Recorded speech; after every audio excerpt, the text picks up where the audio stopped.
Malik liked quiet places. The junkyard at the edge of the city was quiet in its own way. It hummed like a big metal seashell. There was the soft click of cooling panels, the gentle rattle of loose screws, the far sound of cargo trams crossing the river. At dusk, the light turned gold and slid over everything, and the cats that lived between the stacks came out to stretch. Malik moved slowly and kindly through this place. He wore gloves with patched fingertips, and he kept a small pocket notebook to list useful parts. He did not rush. He listened. He had learned that old machines talk if a person has patience. That evening, after a long day of sorting wire spools and cleaning dust off an old translation pad, he heard something that was not a machine. It was a thin sound, a tiny electronic chirp, and then a breath, soft and uncertain, like a whisper that did not know if anyone would hear. He stood still. The cats froze too, ears up. The chirp came again, even softer, from under a tarp that covered a pile of dented panels. Malik stepped closer. He did not yank the tarp. He lifted the corner with care, like opening a door for a friend. The smell of dust rose, but also the faint scent of something sweet, like the inside of a new circuit board. Under the tarp, between a bent radiator and a cracked crate, he saw a small figure curled up. The figure was not human, but it was small, like a child. Fine dust-covered hair that seemed to shift in color when it caught the light. Ears tapered to a delicate point, and the skin had a faint pattern that looked like the shimmer of leaves at night. The figure looked up. Eyes very large, very tired, very hungry. "Hello," Malik said in a warm voice. He kept his hands where the figure could see them. "You're safe here. Are you hurt?" He did not step any closer until the small one blinked and pulled a little out of the shadows. He saw a pendant hanging on a thin cord at the neck. The pendant flashed once, very faint, then dimmed. The small one's hands pressed around it as if guarding a small fire in wind. The thin chirp he had heard came from that pendant. It was trying to say something. The small one tried to speak too, but the sounds were not words he knew. The sound had a light rhythm like soft rain on glass. "Food," Malik said gently. He pointed to his van parked inside the yard. The van held a small stove, a kettle, and a box of simple soup packets. He made one every evening. He smiled, then took one slow step back from the tarp to show he would not force anything. After a few long heartbeats, the small one slid out, slow as a careful cat, still folded tight with cold and worry. There were little shakes in the arms and shoulders from hunger, not from fear. Malik noticed every small sign and nodded to himself. He led the way to the van, walking slow, not turning his back fully, so the small one would not feel lost. Inside the van, he turned on the little heater, set a pot of water to warm, and laid a clean blanket on the bench. "You can sit," he said, patting the bench. The small one stood first, studying everything, then climbed up and curled into the blanket. The eyes stayed on him, measuring his face. Malik had a face people liked to trust. His sister always said, "You have the smile of a lamp. Not bright, just steady." The water almost sang. He poured it over a gentle broth packet and stirred. The smell went soft and savory in the air. He put the cup on the small table near the bench and let the steam cool. "Careful," he said, and blew on it. He showed how to sip by taking a tiny pretend sip himself, then offered the cup. The small one waited a few seconds, then took the cup with both hands and sipped. The shoulders eased. The eyes closed halfway in relief. The pendant glowed a little warmer. Malik found another cup and mixed a sweet drink with minerals. He slid it over. "Slow," he reminded, smiling again. After a few more sips, the small one tried words. They were still not human words. Malik nodded and reached for the old translation pad he had cleaned earlier. It was an ancient model that he had repaired off and on for months. He pressed the power stud. The screen woke like a sleepy eye. He tapped a simple mode: listen, guess, suggest. "Try," he said, showing the pad. He spoke a short sentence for the pad to anchor. "My name is Malik." The pad wrote the words in a neat font, then turned to a blank line and blinked. The small one leaned close, spoke a few soft syllables, then tried again. The pad pulsed, thought, and then offered a tiny spark of a result, a name that the pad wrote as Neri. The small one pointed to the screen, placed a small hand on the chest, and nodded. Malik nodded back. "Neri," he repeated. The pad chirped once, as if pleased. Neri touched the pendant and then touched a small sketch of a star that was printed on the pad's case. With that, the pendant threw a trembling light onto the van's ceiling. A weak star map, blurry and pale with a little blinking dot that looked like a lost firefly. The light flickered. Neri hugged the pendant close, and the map dimmed again until it was just a faint pearly glow. "I see," Malik said softly. "You're looking for someone, maybe family." He pulled the small folding table closer and opened his notebook. He drew a circle for the city, a square for the yard, and a little symbol for a shuttle. He pointed up to the sky through the van's window, then to the blinking dot. Neri watched his hands. She nodded, then traced a line in the air from the dot to a small triangle she drew with her finger on the condensation of the window. The triangle felt like home. The pad, brave but old, tried to keep up. It suggested a few simple words: search, lost ship, family, safe. Not perfect, but enough to soften the tightness in both of their faces. Malik stood and set up a corner inside his workshop bay. He laid a soft mat, shook out another clean blanket, and put a small heater on low. He did not turn the heat too high. Slow warming is kinder. He placed a little box with crackers, fruit puree packets, and a bottle of filtered water. He added a paper sign with hand-drawn icons. A bed, a cup, a star. "You can rest," he said, pointing to the icons. "We will figure out the rest." Neri carried the cup with both hands and followed, steps small but steady now. A cat peeked in and considered them, then left, satisfied that the evening was under control. When Neri settled on the mat, Malik went outside to check the yard sensors. The city sanitation drones did early morning sweeps after a holiday week, and tonight was the eve of a sweep day. The small screen by the gate showed a timer in calm blue digits, 5 hours and 23 minutes until sweep. The drones were not cruel. They had rules and forms, but they flagged anything unusual, and they did not know how to read the quiet part of a story. They would see unauthorized being and unknown device and send a report. A report could turn into many confusing steps for a tired child and a fading pendant. Malik breathed out and nodded, as if the yard itself had told him a riddle he could solve. He went back to the bay and spoke gently to Neri through the pad. "There will be drones in the morning," he said, letting the pad find simple synonyms like clean machines and city helpers. He showed his plan in little drawings. "We will recharge your pendant a little. We will prepare good notes. We will show the drones you are safe, and that your family can be reached." Neri listened and traced a finger over the sketch of the pendant. The pad offered a word that felt like hope light. Neri smiled just a little at that word. Malik smiled too. A plan could be a blanket all its own. He looked around his shelves.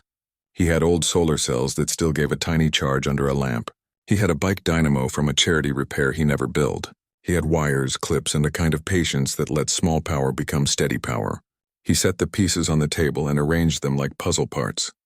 He did not rush the build tonight. He only measured and cleaned the contacts. He wiped dust from the pendant's edge, careful not to open its case. He wrote 3 steps in his notebook. Trickle charge, food, call. He underlined food and circled call. A good call would need the pendant to speak first. Neri finished the broth and leaned back against the wall, eyes half closed but still alert. Malik found a soft shirt from his clean box, the one he kept for visitors and volunteers. "Warm?" he asked, offering the shirt. Neri touched the fabric, then slipped it on over the dusted clothing she wore. The shirt was too big and perfect in that way. She wrapped the blanket over it. The heater hummed. The translation pad lay between them like a small friend that needed naps. The pendant pulsed once, a little stronger, as if pleased to be cared for. Malik heard the timer in his head, but he did not let it chase him. He focused on now. He washed the cups, dried them, and set them upside down on a clean cloth. He prepared a small plate of crackers and cut fruit, then covered it. He checked the door lock and left it on simple latch, not tight, so Neri would not feel trapped. The city wind shifted, bringing the smell of the river. A tram belled twice in the distance. The cat settled. Malik turned down the main light and kept a warm lamp near the mat. He took the pad and typed a sentence for Neri to read. "You are safe here tonight." The pad showed it and added a soft icon of a house. Neri watched the words a long time, then tapped the icon. She lifted the pendant a little and pressed it to the pad's frame. The star map tried to brighten and almost formed a clear shape before it faded to a gray glow. Neri's face changed. Not fear, not yet. Just that careful holding of breath that children do when they are trying to be brave for someone else. Malik moved closer but kept a little space. We will keep the star bright. Morning came in a soft gray line that touched the edges of metal and turned them silver. Malik woke from a light doze on the stool and checked the heater, the lamp, and the door latch. Neri still slept, the blanket tucked up to her chin, one hand near the pendant as if holding a warm stone in a pocket. The pendant gave a sleepy glow, steady but faint. Outside, a bird sang from somewhere in the fence, a small, bright sound. The yard felt calm and expectant, like a classroom before students arrive. Malik made tea and a gentle breakfast. He warmed oat porridge and added a little fruit puree for sweetness. He placed 2 cups on the small table, one for him and one for Neri, and set the spoons parallel. He liked straight lines in the morning. They gave his thoughts a track. Then he opened his notebook and read last night's plan. Trickle charge food call. He wrote the time next to each item and underlined the next action. The yard sensor panel showed the city sweep timer, 3 hours and a few minutes left. Enough time if he worked with care. When Neri woke, her eyes cleared quickly as if sleep had washed the worry away a little. She sat up, pulled the blanket around her shoulders, and looked at the breakfast with serious attention. The way people do when they are ready to be strong again. Malik smiled and slid the bowl closer. Good morning, he said. He let the translation pad say the same in Neri's language. She listened and nodded. She tried the porridge and then ate with steady, thoughtful bites. After a while, she held up the pendant as if showing a small candle in a quiet room. The glow was still weak. Charge her now, Malik said softly. He brought over the box of parts he had prepared. He washed his hands, then laid the pieces out in a neat row. Small solar shards, the bike dynamo, a hand crank from an old emergency radio, wires, clips, and a tiny step-down regulator he had repaired months ago. He wiped each contact with a cloth, then placed the translation pad near them so Neri could follow what he was doing. He drew a simple picture in his notebook. Sun and lamp arrows pointing to the solar shards, an arrow to a small battery symbol, and then a line to a shape that meant pendant. Neri watched with careful focus. She asked a few short questions through the pad. The pad was slower in the morning but tried its best. Malik answered with small words and many gestures. He kept his tone calm the way nurses talk in a clinic. He started with the easiest source, his bright work lamp. He put the solar shards under it, connected them in a tidy array, and watched the tiny meter flicker to life. The number was small but steady. He clipped the regulator in place to keep the voltage gentle. Then he made a cradle for the pendant from soft cloth and a ring of foam, so the charging clip would not press on delicate edges. He asked Neri for a nod before he touched the pendant's side. She gave it. He clipped the wire and the meter line rose one more notch. The pendant glow warmed. Neri's shoulders lifted with quiet hope, like a sail tasting wind. While the solar shards worked, Malik built the second path, the hand crank dynamo. He mounted it to a small board and added a strap so he could brace it with one foot. He tested it with the meter. The needle jumped when he turned the crank, then steadied when the regulator did its job. He did not connect it to the pendant yet. He only smiled at Neri and spun the crank a little more as if making music. The pad offered a word from Neri's language that felt like gentle machine. Neri repeated the word and smiled too. It sounded like a bell tapped with a fingertip. The timer on the wall moved forward with patient steps. Malik checked the city portal on his laptop and filled in a basic notice. CarePoint, temporary minor. Translation support present. Contact in progress. He did not hide anything. He attached a simple photo of the clean corner, the food station, and the translation pad. He kept the lens wide so the whole scene could be seen in one honest look. He hit send. He always believed that when people can see care, they understand it better. The pendant's glow grew a little stronger. Not bright, but sure. Neri held it and closed her eyes as if listening to a song in it. She touched the translation pad and said a sentence. The pad wrote, "Beacon old, needs friend to answer." Malik nodded. "We will help it speak," he said. He moved to the laptop and opened a star catalog that a friend had once shared. He did not try to find Neri's home by guessing. He only prepared a clean place to receive a reply. At the 2-hour mark, Malik checked the meter again and decided it was time for a short hand crank session. He clipped the dynamo path to the regulator's input and tested the output. Then he glanced at Neri and rolled his shoulders like a coach. "Ready?" he asked with a smile. He began to turn the crank, slow and even, nothing jerky. The meter held steady. The pendant pulsed twice, then again, as if it found a rhythm to join. Neri watched the glow and then looked at Malik's hands with soft eyes. She picked up the extra strap and held the board for him, a small helper with quiet pride. After a few minutes, he stopped and checked the pendant temperature with the back of his fingers. Warm, not hot. Good.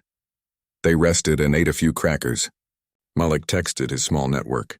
He asked for electrolyte packets, a spare translation app license, and any open relay stations that might help a family signal cross the district. The responses came quick and kind, like porch lights turning on. On my way, wrote Jamal, who ran a bicycle repair shop. I'll bring a phone power bank and soft snacks. There's a community teacher near you, wrote Lena. She has children's clothes in a donation box. I'll ask her to stop by if okay. Malik said yes and sent a picture of the gate with a smiley arrow. He kept the tone light. He did not say, hurry. He trusted that people like to help when they know exactly how. The pendant gave a new sign. A tiny pattern swirled inside the glow, like a small galaxy waking up. The translation pad showed a symbol it had never shown before and asked if Malik wanted to allow handshake. He looked at Neri, and she nodded with a brave little tilt of her chin. He tapped allow. The pendant sent a pulse that sounded like a bell heard through water. The laptop blinked. A message appeared on the star catalog page, not as text at first, but as a series of coordinates that the site knew how to read. Then the words came simple and warm, translated by an old civilian relay with friendly code. Searching. Child identified by pendant. Family seeking. If safe, please reply with ground location. We are near. Thank you. Neri read the lines through the pad and covered her mouth with both hands. Her eyes filled, but not with fear. Malik replied with clear, careful details. He added a note. Care point, food, water, warm rest. Translation help. City sweep soon. We can show documentation. He pressed send and felt the quiet click in his chest that he felt after fixing a stubborn radio. The relay wrote back almost at once, we understand. We come. Right then, the gate sensor chimed with the tone that meant a visitor. Not a sweep yet, a friend. Jamal stepped through with his bike and a bright grin. He held up a bag. Packs, snacks, and a little surprise, he said. He was careful with his voice, soft and friendly. Neri looked curious. Jamal knelt a few steps away, showed the snacks, and set them on the table. He left a phone power bank with a gentle cable and a soft cloth. For your pendant, friend, he said to Neri through the pad. The pad tried to keep up and did well enough. Neri bowed her head with a small smile. Another visitor arrived, the teacher, Mariam, with a simple tote bag of clothes. She did not rush into the bay. She asked from the door if she could come in. When Malik nodded, she placed the bag down and stepped back. Inside the bag were a soft sweater, small socks, and a cap with a galaxy pattern. Neri's eyes widened at the cap. She put it on at once, a little crooked, and laughed a quiet laugh. The room felt like a small sun had moved in. Malik's heart eased. Community, he thought, is a charger too. The city sweep timer reached the last 30 minutes. Malik checked the care point notice on the portal. It showed read and in process. He placed the documentation packet on the table, food safety notes, translation logs, the relay message. He set the cup straight again, out of habit. Jamal waited by the gate with an easy stance. Mariam stood near the door, hands folded. Neri held the pendant and the pad, ready like a child holding both a kite and its string. The sanitation drones arrived quietly, gliding rather than hovering, with blue lights that blinked like gentle eyelids. They paused at the gate and then moved toward the bay. Malik stepped forward with calm hands and a clear voice. He explained the care point, showed the food station, the clean sleeping corner, the translation pad, and the relay message. He did not overtalk. He let the facts be visible. The drone's lenses adjusted and a soft tone sounded like a polite person saying, "Thank you." One drone projected a short form onto Malik's wall, and he filled it in with basic answers. It asked if there was any hazard. No, he wrote. It asked if there was any need for medical assistance. No urgent need, he wrote, only rest and reunion soon. The drones processed the form and projected a new label onto the open bay door. Care point temporary approved. A small tag appeared next to it. Family contact pending. The drones then rotated slightly toward Neri, and their lights dimmed as if they were smiling with their lights. Neri looked at Malik, then at the drones, and gave a shy wave. One drone waved a little metal arm back. It was simple and kind. The drones left as quietly as they came, having seen what they needed to see.